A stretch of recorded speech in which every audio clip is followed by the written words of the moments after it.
All Communications provides equal opportunities for all legally qualified political candidates in accordance with FCC regulations. If you are a candidate for public office and would like to request equal time regarding content that has aired, please contact our station directly. We will be happy to work with you to schedule appropriate airtime. For more information, please reach out to the station office. 860-456-1111. Welcome to Right Now with Chris Reddy, Mike DeSonier, Curtis Eller. This is our Thursday, October 23rd episode, and early voting started on Monday. We're 4 days in, 10 more days of early voting option for you in the towns of Connecticut. We have Election Day on November 4th. There is no voting on Monday, November 3rd. Please keep that in mind if you're planning on voting before Election Day. I had my opportunity to vote on Tuesday. Curtis, have you had an opportunity to vote yet? Well, I've definitely had the opportunity, thanks to the fantastic registrars here in town, but I have not used that opportunity yet. I really should, though, because Election Day, we're just going to be all out. So I should get in there. I should take advantage. I should early vote. Mike, have you had the opportunity to vote yet? Yes, I did. Actually, I went in on Tuesday to the town hall and cast my ballot, and I brought my daughter. She had a half a day, so she wanted to see how it worked. And nice. She got to see the ballot, and same thing. We've got a really busy November 4th coming up, so I want to make sure I'm available for the candidates. So we have to get our celebration party together afterwards too. Exactly. So we have to start planning on that pretty much from the very moment we wake up. Exactly. Yeah. All right, so speaking of events to celebrate, we've got really big news here today. This might be a scoop because I haven't seen it anywhere yet. The mayoral debate for the town of Windham is on. Is that right, Mike? Yes, it's on. It's at the Senior Center on the 29th from 6 to 7. And then so that's next Wednesday, October 29th from 6 to 7. And so from what I understand, the Chronicle is hosting? The Chronicle is hosting it, and the moderator will be Nicole Zappone, a reporter from the Chronicle. That's fantastic. I'm really excited to see our candidate for the Republican Party, Haley DeSonia, up there debating. I know she's already getting her practice in, and I'm excited for a well-prepared, intelligent debate. Yeah, it should be interesting. I mean, this is the true story of a David and Goliath story almost here, getting ready to take place. I mean, Tom is 40 plus years in politics, and Haley is brand new. Yeah, I can't wait to see it because this candidate that we've got this year, Haley DeSonia, just the amount of work she's put in, feet to the ground, knocking on doors, hosting events. The debate's just one of the many events that she had. She just had a meet and greet of the candidates in town. Is that right? She did. She had a meet and greet last week. It was well attended. She opened up the floor. We opened it up to questions from the public. There was some mingling in the beginning. She got some tough questions, and she was able to answer them, and people left pretty happy. So, with all the events that she's done already, Haley DeSonia, the Republican candidate for mayor, so she's also got this debate coming up next Wednesday, October 29th. Yes. That's from 6 to 7 at the Senior Center here in Windham. Yes, it is. Fantastic. And we've also got Haley's doing a couple rallies at the Gilson Square. That's both Saturdays upcoming. There are, yes, and it's out in the public, opened up for everybody to come down, talk to her, ask the tough questions, because a lot of people said they haven't heard from Haley. Everybody knows what Tom's going to do and what he's done, over the years. So there's not a lot of question with that, and so people do have questions on where Haley's coming from, what she stands for. Yeah, so I'm really excited for this debate next Wednesday at the Senior Center, the Windham mayoral debate at the Senior Center next Wednesday, October 29th from 6 to 7, hosted by the Chronicle reporter Nicole Zappone. It's going to be great. Look forward to that. I'm looking forward to these rallies that Haley DeSonia, the Republican candidate's putting up. Now, real quickly, Mike, we love talking about town spending here, and we got to have a little more town spending this Tuesday. Yeah, it started out, and my question on the town council was why we were spending the money, because not that I didn't want to, but it seemed like a Board of Ed issue, about the schools, and what we were told was the state has a statute that the Board of Ed can't advertise within a certain time of the election and the question, the voting. And my question was, so why are we working around a state statute and having the council do it? To me, it seems unethical. I'm all for getting the word out of what's happening with the schools. But it kind of looked to me, there was fancy colors and a lot of pictures, and it looked like a brochure, like I was going to get ready to go on vacation, like my wife brought home a cruise vacation and was trying to sell it to me, And they put out up to $15,000 to be spent on this. They find the money for that, but yet we talk about, we're going to cut an after-school program for the kids. That's what bothers me is, the allocation of the funds. And that's something that you had talked about in the past and Haley's talked about in the past too. It's not this spending the money as much as where the money is going and what are we getting for the money. Absolutely. All these studies that we've done, all these informational brochures that we've mailed out, all this spending. And if we had kept that money and put it towards the kids, we could probably buy some of these nice programs, these field trips, sports, after-school programs that they said are on the chopping block here in town, which is really unfortunate. Right. It's we just got a new, fresh look in there, and the studies they're out out of this world. It seems like every department has a study that they have to do and to see what the best practice is, and it's just it seems like we should be hiring people that know what the best practice is. Well, hopefully we have that chance in November. Election day coming up. We're running a nice full slate for the Republicans on the town council here in town, here in Windham. This is the first opportunity in my adult life to have a majority Republican town council, so I'm hoping we take advantage of that. Hey, speaking of competent people, though, we've got a competent person on the phone right now. Is that Ryan Fazio we have on? That was a great segue. I'm very impressed. Hi, Ryan. How are you doing today? I'm great. How are you? Doing good. So you're returning to the show after a couple of weeks when you first appeared on here and talked to us. We talked about a number of issues 2 weeks ago, and it just so happens that there's been some significant updates in some of the stories that we discussed on your last appearance here. Are you going to be able to give us an update on some of these things here? Absolutely. That's why I'm here. So we had just yesterday the finalization of the trial with Costas Diamantis. And This is something that has, really kind of been at a kind of base of that culture of corruption that has been some of the wording that's been put out against the Lamont administration, and really just a history of this corruption in Connecticut going all the way back to the 1930s. Do you have some update for us and what you can tell us about the finalization of this trial? Well, Costas Diamantis, who was the senior Lamont administration official, deputy budget director, who was overseeing school construction, has just been convicted in federal court of bribery and other serious felonies, a total violation of the public trust and the taxpayer trust here in Connecticut. Unfortunately, it's become all too usual under the Lamont administration, seeing so much corruption and just rampant failure of state government that, I don't want us to become numb to it. And we have to remind ourselves constantly that we can do better than this in Connecticut. The fact is it's becoming like we didn't start the fire, the litany of scandals in Connecticut state government over the last 7 years. You have the ARPA money that was stolen by a Democratic state representative. You have the new earmark scandal with budget items going to phantom nonprofits with connections to Democratic state legislators. You have the school construction scandal. You have the state pier, which was supposed to cost $90 million and is costing $310 million. Yep. Obviously, nothing done about the Bridgeport voting scandal. One after another.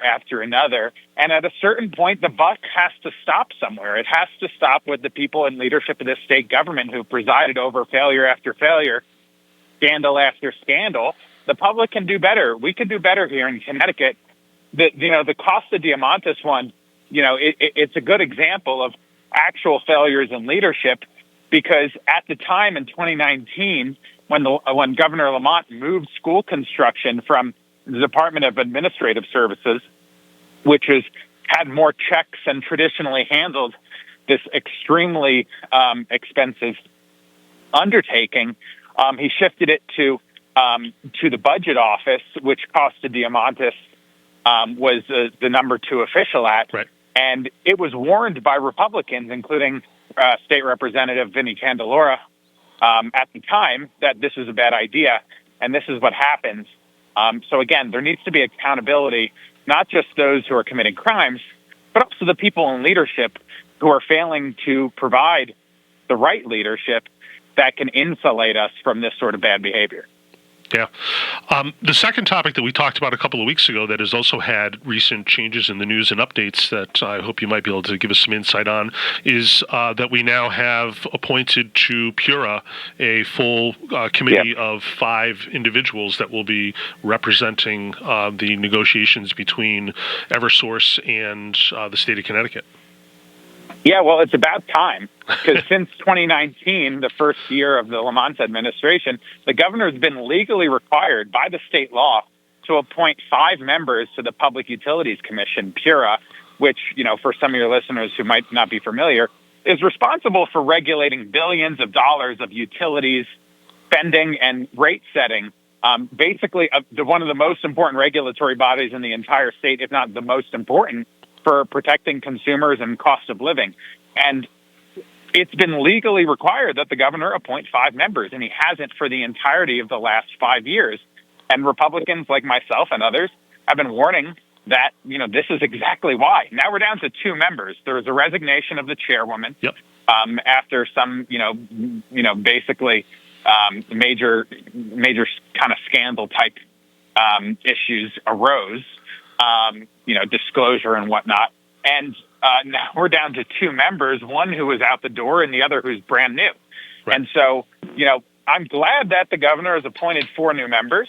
On its face, I think they're reasonable appointments. There's no objections that I have to the 4 appointments on their face. But it took them 7 years to find the 4 people to appoint. It didn't take that long. Just a couple of weeks ago, he was saying it was difficult to find people, but now we have 4 people. So clearly it wasn't that difficult to find people. I mean, this is serious. It requires active leadership. It at a minimum requires following the law. I'm glad we're finally at the point where the governor's following the law and appointing the 5 members.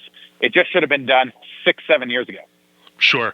And another aspect to that story that just came out within the past couple of days is that through the attorney representing Marissa Gillette, they actually did admit that there was some misleading of the judge that's presiding over the litigation between Pura, which was at the story of all that controversy that we just discussed.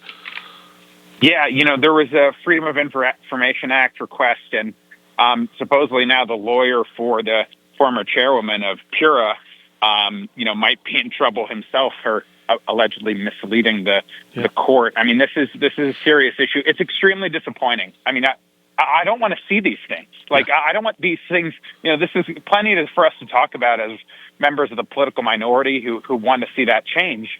But I don't want this to happen in Connecticut. This is disappointing. It's frustrating. It's sad.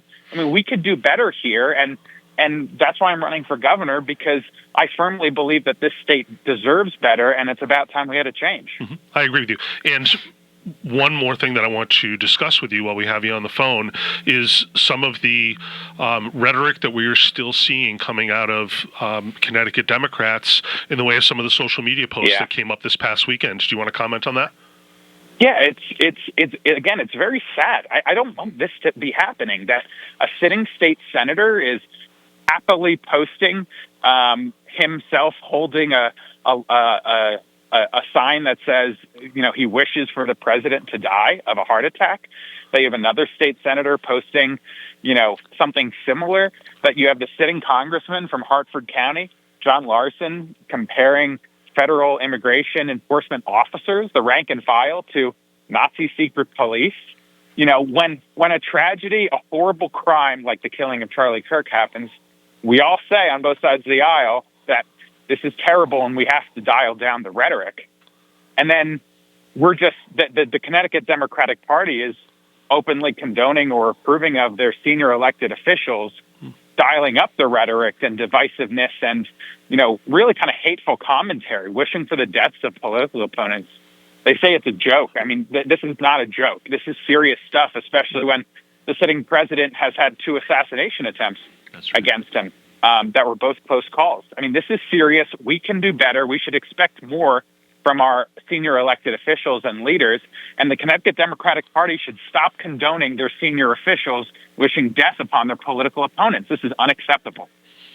Yeah, and the one thing that I want to kind of add with regard to the senator who had the sign up that he was posing with that said, cholesterol, do your job, I think was the exact wording. Yeah. It had a picture of a bucket of Kentucky Fried Chicken and a Big Mac and French fries or something on it.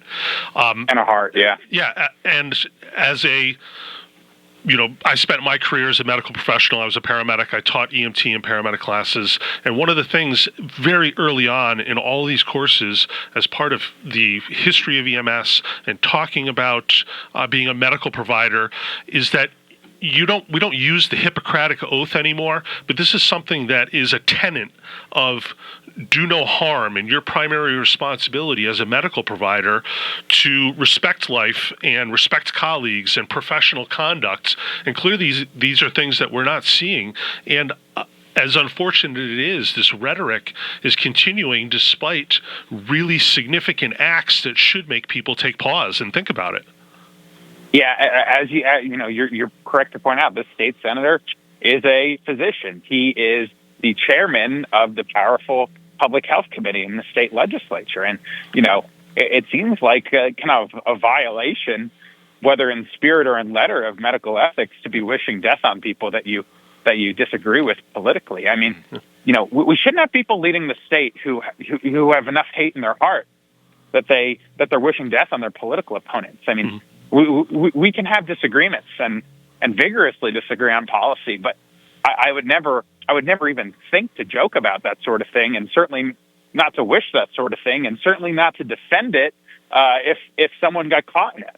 I mean, we could do better in the state. People, Democrats, Republicans, unaffiliated, regular people in Connecticut do not want this from their leaders, and they don't deserve it. All right, one last thing here, Ryan, before we finish up our first segment with you. We have a possible special session coming up of the legislature in November. They're talking possibly November 12th and 13th. Have you heard any more about that? That's, the best indication we have. It's really a negotiation amongst Democrats because, unfortunately, we have a state legislature that's 2-1 Democrat with a Democratic governor.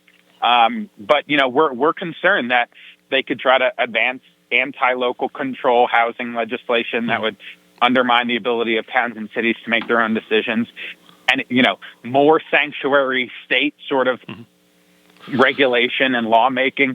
More progressive stuff without any kind of common sense or negotiation or compromise attached to it.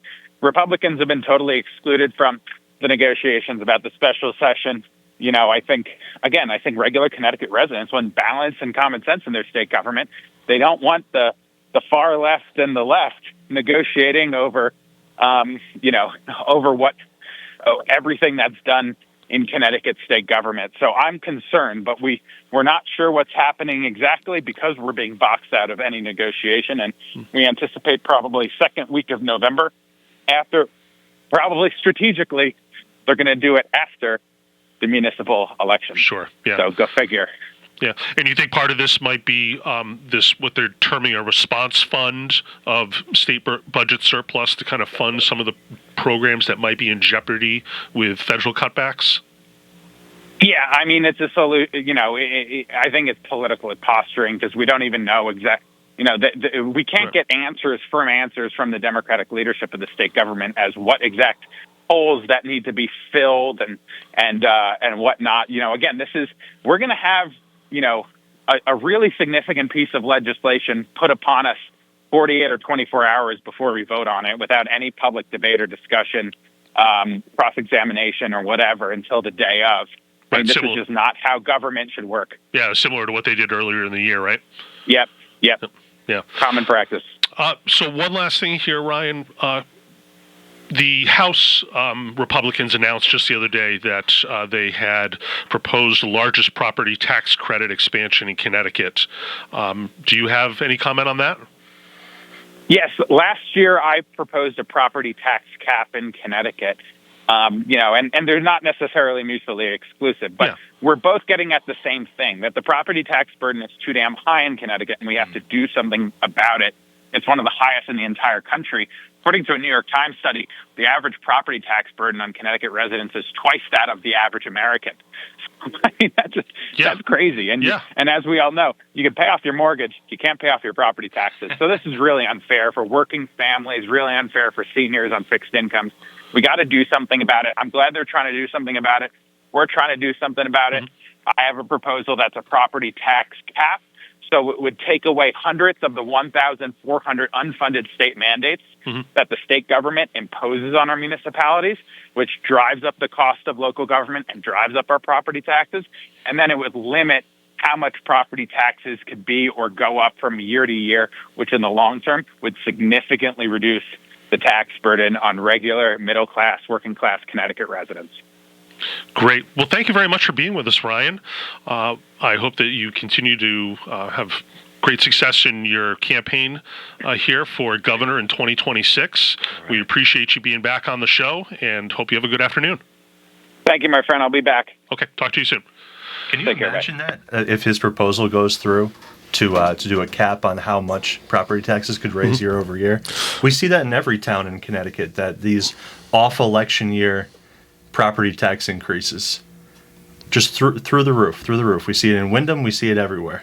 That would be such a game changer. What a smart idea from Ryan Fazio. Yeah, and the proposal that's been put out by the House Republicans this past week basically raises the maximum credit from $300 to $1,000.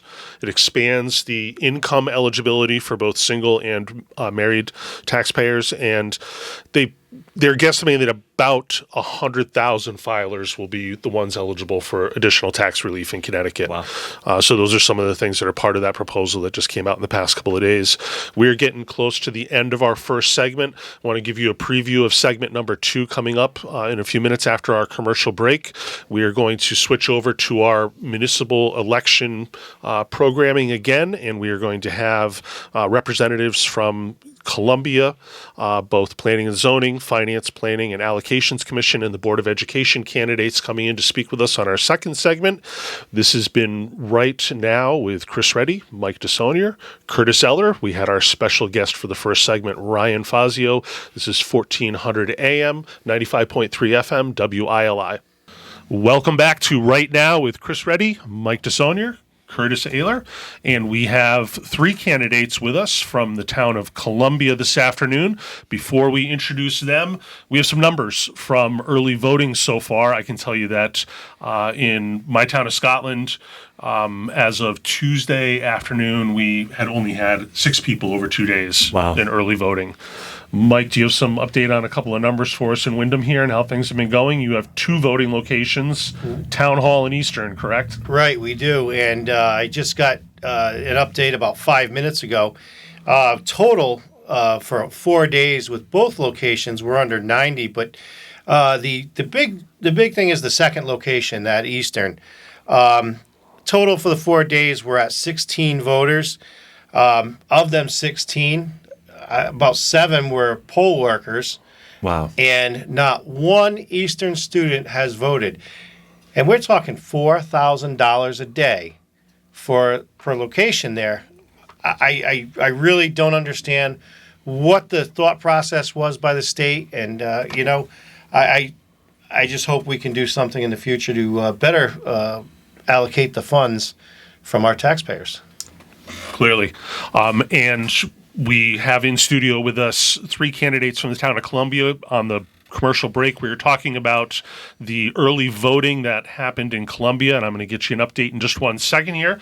To start us off, I have Justin Riendeau, who is the RTC chair in Columbia. He is also running for planning and zoning in the town. Do you have any idea about how early voting has gone in Columbia? Well, I don't know. There might be something in the water in small town Columbia, because the first day we had about 80. We're well over 100. We're over 100 by now, so which was unexpected elected for us. So there's been a push for early voting, and the voters in Columbia are getting out. That's great that they're embracing that, because as we've talked about several times on this show in the past few months, this is something that's really been putting a burden on small towns, having to provide 14 days, all of the poll workers, and for it to be a one-size-fits-all kind of policy coming down from the state of Connecticut. I'm glad to see that there are towns who are seeing good turnout, and clearly that's an option that's working for the town of Columbia. Do you want to talk a little bit about your campaign and running for planning and zoning in Columbia? Yeah, appreciate it. So, Chris, as you said, I'm Justin Riendeau. I'm the chairman of the Republican Town Committee and running for re-election on planning and zoning. So we've got a tough race ahead of us. So on all of the boards and commissions in Columbia, Republicans do hold the majorities, but without going into too much civics with the minority representation rules and everything, they're all very slim majorities. Yeah. So we need to hold every seat that we have that we're running for. So we're working really, really hard, including coming here and getting the word out. Good. So on the zoning side, I'm vice chair of zoning. I'm also chairman of our zoning regulation revision subcommittee. One of the things that we're trying to really work hard at is making the regulations make sense.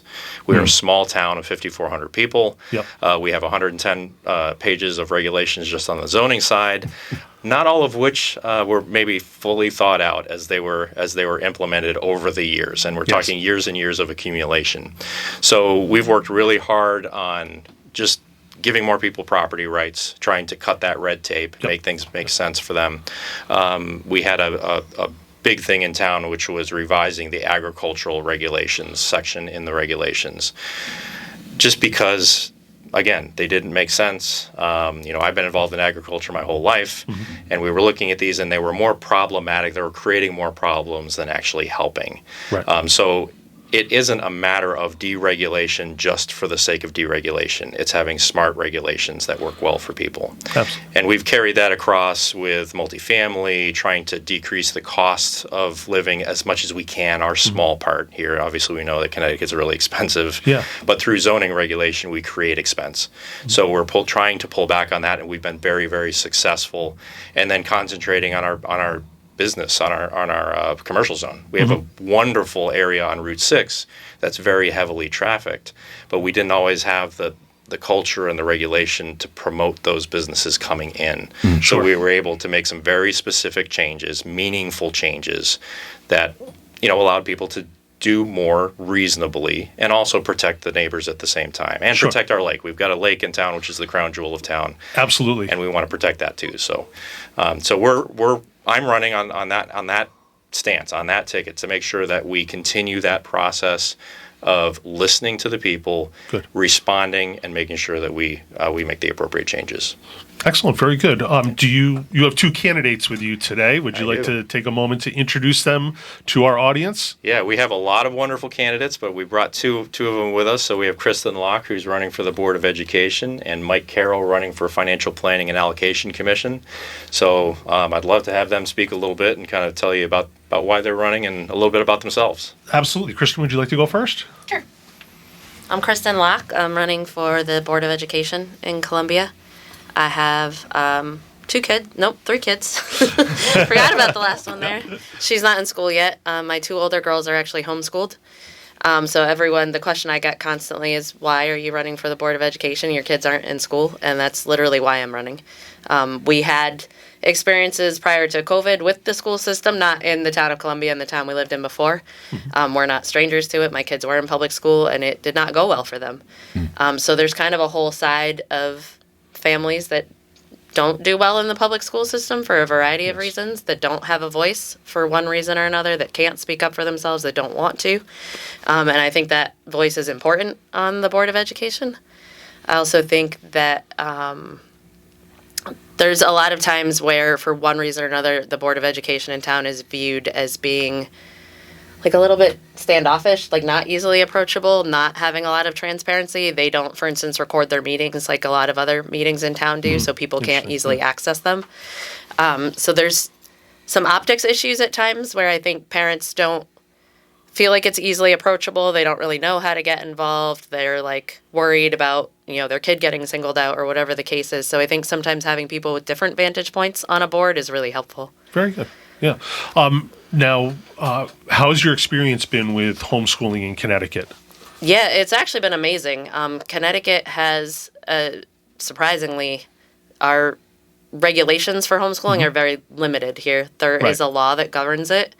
It's very, I don't know if basic's the right word, but minimal. It explains kind of what subjects you have to cover, how you pull your kids out, and that's basically it. They leave the rest of it up to the parents, which is really how I feel it should be. If you're going to the extent to homeschool, it's because you had an issue in the system, likely. Sure. Yeah. Or, maybe you had an issue personally as a kid and you don't want to put your kids through that, whatever the case is. So I don't agree with a lot of government oversight in homeschooling.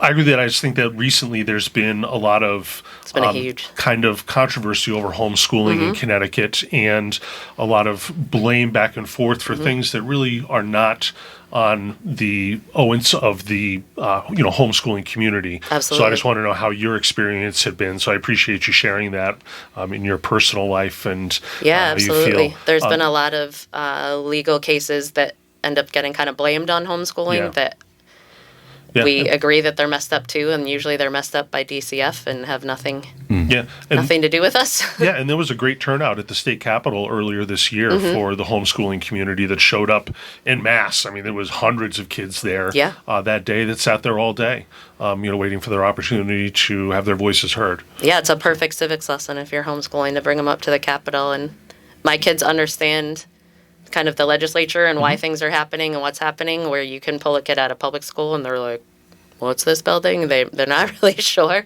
So it's nice to get them out there and get them involved and let them speak on their own experiences rather than having a politician say what they feel.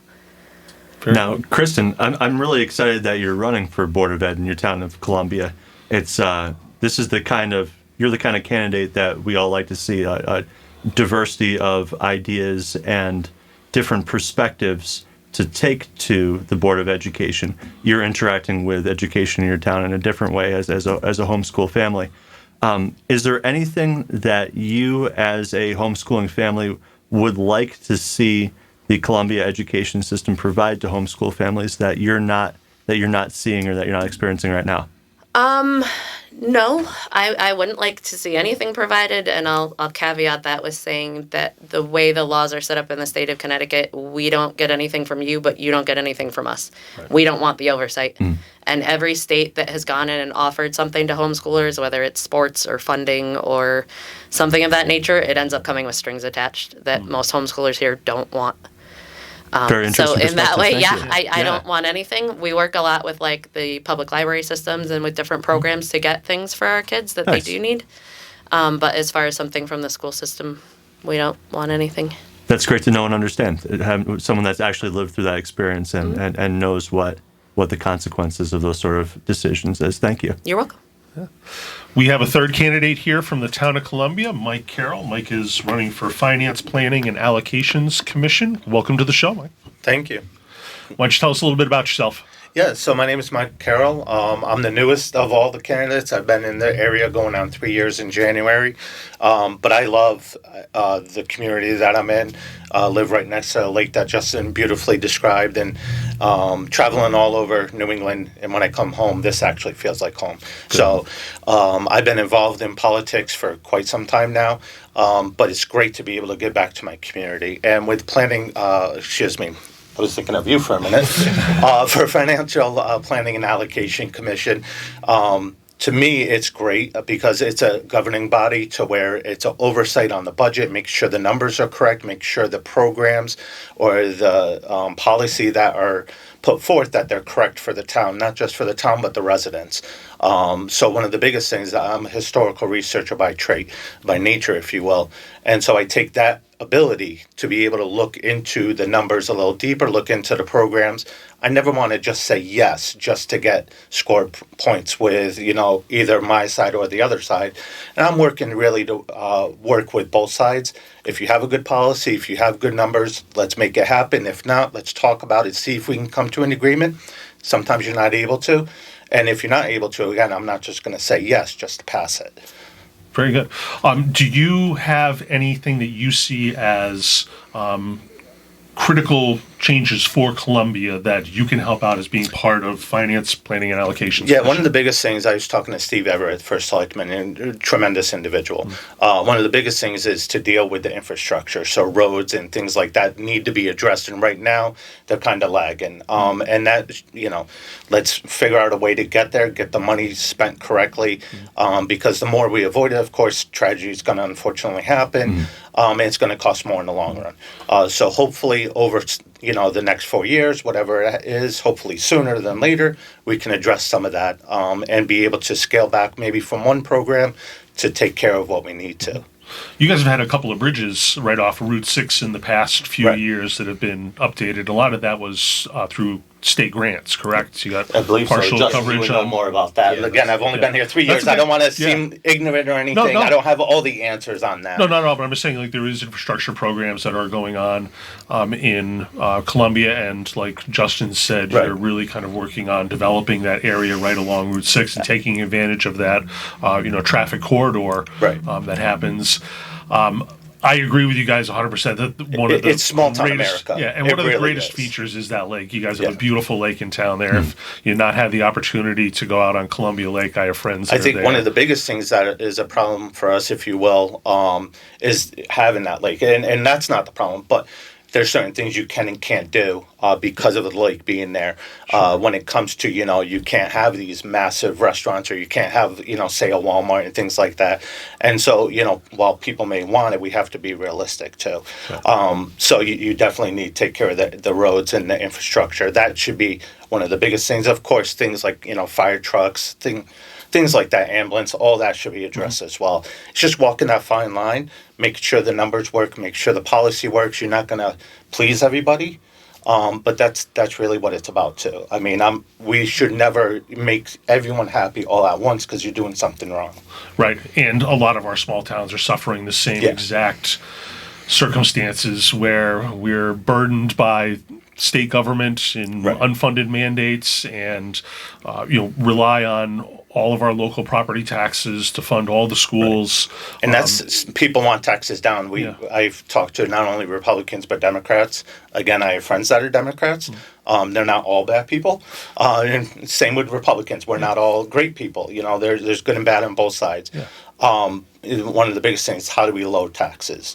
And again, that's something as a whole that we have to address. I don't think the individual candidate has, this is exactly what's going to happen. This is how we do it. As a collective, we should really be doing that. Very good. Excellent. Well, again, good luck to both of you on your campaign in the next couple weeks. Do you have any kind of informational sessions coming up, or any way that if any listeners from Columbia have questions for your candidates, that they can get a hold of them? Yeah, we're very transparent, so we're on social media all the time, but we also are going to be at the transfer station the next couple Saturdays to make sure that that's the place to go. That's the place to go in Columbia if you want to just be nice to us. We've had some That's what I've heard. I was controversy. actually going to ask you about that, because I have seen the Facebook posts where you've had some problems, not only at the transfer station, but also, is it 66 and 87? A little bit.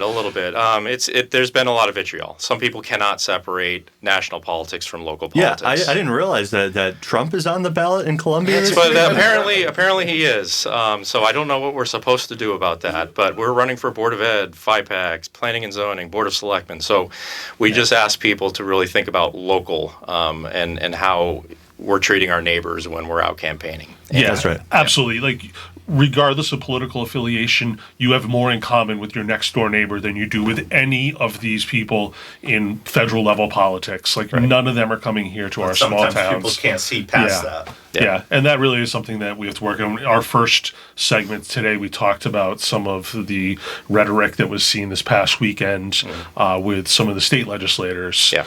And, I go onto Facebook, I see the posts that you guys are putting up about, some of the concerns that you have with things that are going on. And we really do, and I appreciate you saying this, that we really do have to work at just bringing down this angry rhetoric and kind of all getting back to the idea that we're working to try and make our towns better. Yeah, and we need to, as party members, we need to work with one another. I'm in constant contact with the Democratic chairwoman. We have a great relationship. It's not them as an organization. Right. It's just people who don't and frankly, they're sometimes unhinged, and they're taking it out on us, and they have other things that are concerning them that really don't have to do with us.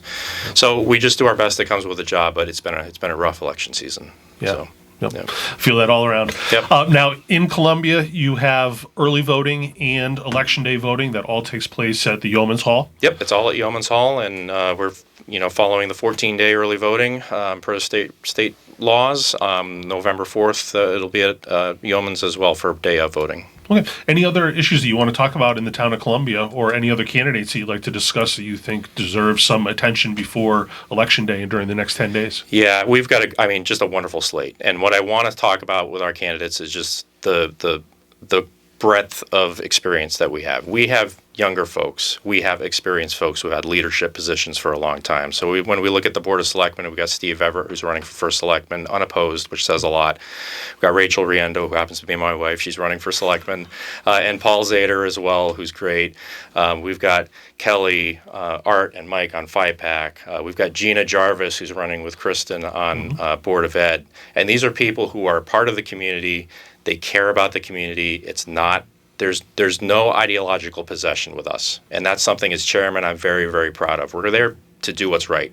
And I don't care who you are or what background you have.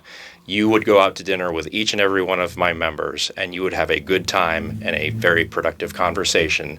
And that's what we're trying to carry over to the political conversation locally in town and keeping it local. So I'm so proud of everybody.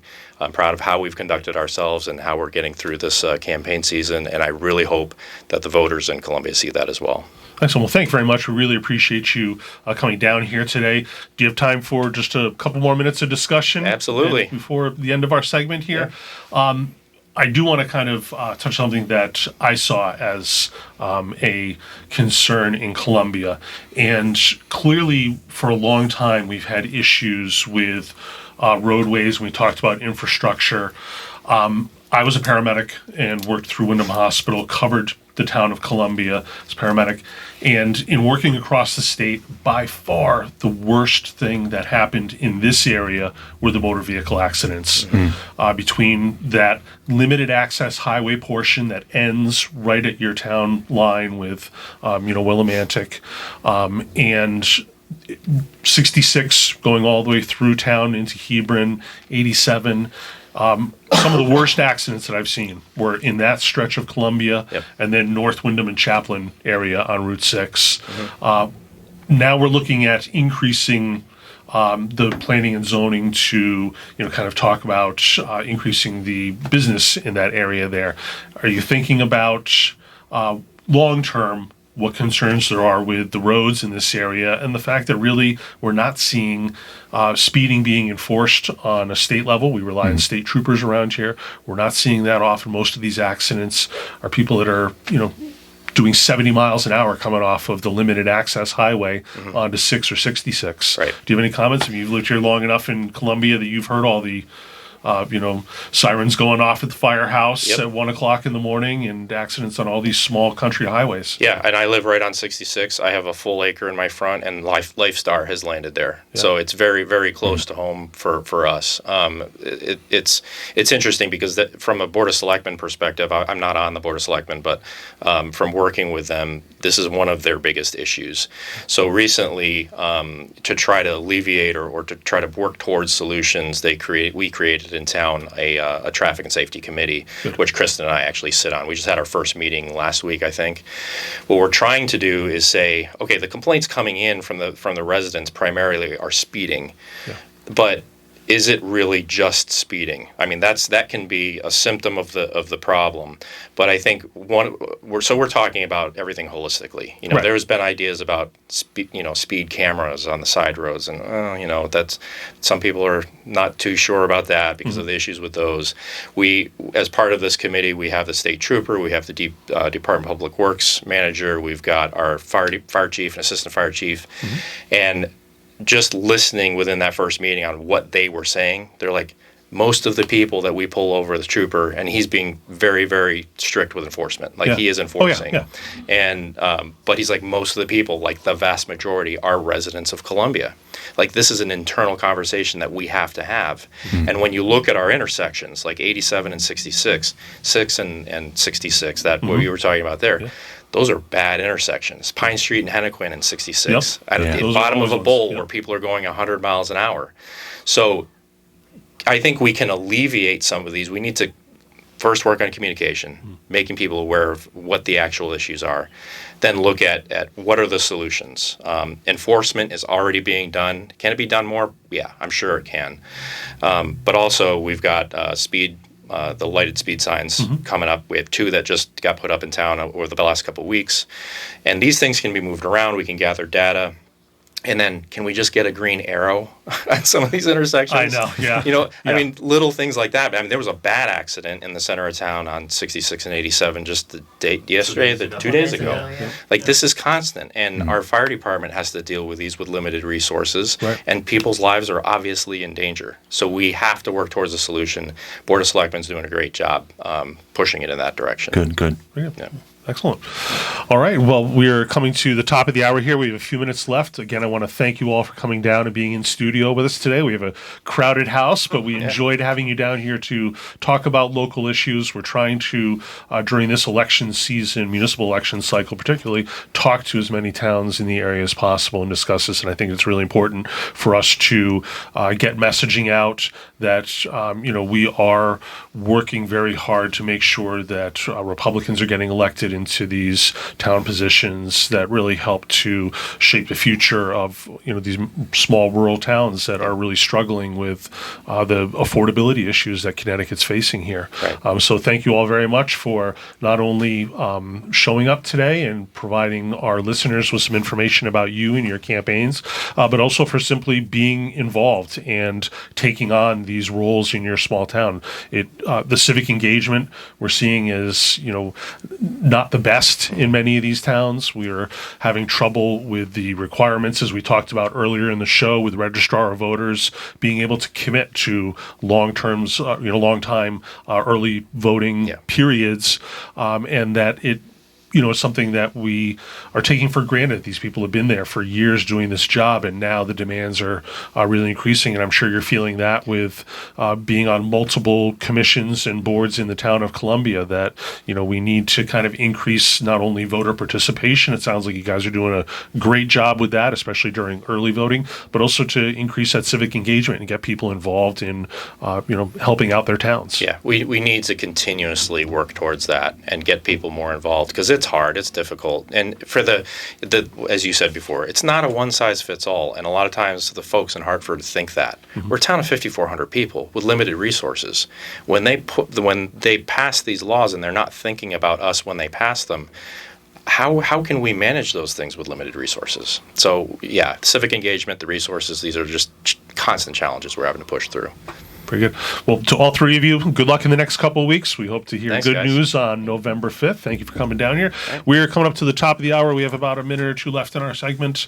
We want to remind you that early voting is an additional 10 days up until November 2nd, November 3rd. There will be no voting on Monday. Election Day, November 4th. Be sure to check your local town webpage to have the location and times available there. You have some more information about upcoming events here in Willimantic you want to remind our listeners about, Curtis? Yes, definitely. We want to remind listeners from the town of Windham that the mayoral debate for the town of Windham is on. It is next Wednesday, October 29th. It's from 6 to 7 o'clock, and it's going to be hosted by the Chronicle. Where, Mike? At the Senior Center, and Nicole Zappone will be the moderator. We're very excited for our mayoral candidate with the Republican Party, Haley DeSonia, to put up a great showing there at the mayoral debate next Wednesday. That's October 29th. Haley, our mayoral candidate's just campaigning like crazy. You'll see her out both Saturdays, this Saturday and next Saturday at the Gilson Square. She'll be having rallies. And we just want you to reach out to Haley on Facebook. She's available by email, by phone. She's knocking on doors. You can't miss her. So we're really excited for all these events coming up to Election Day. Thank you very much, everyone. This has been Right Now with Chris Reddy, Mike DeSaulnier, and Curtis Ayler. This is our October 23rd episode. Again, you have another 10 days of early voting available for you in your town. Election Day, November 4th. Please get out and vote. We're trying to drive up voter turnout and civic engagement as part of our show. We hope that you have a great rest of your week. This has been 1400 AM and 95.3 FM WILI.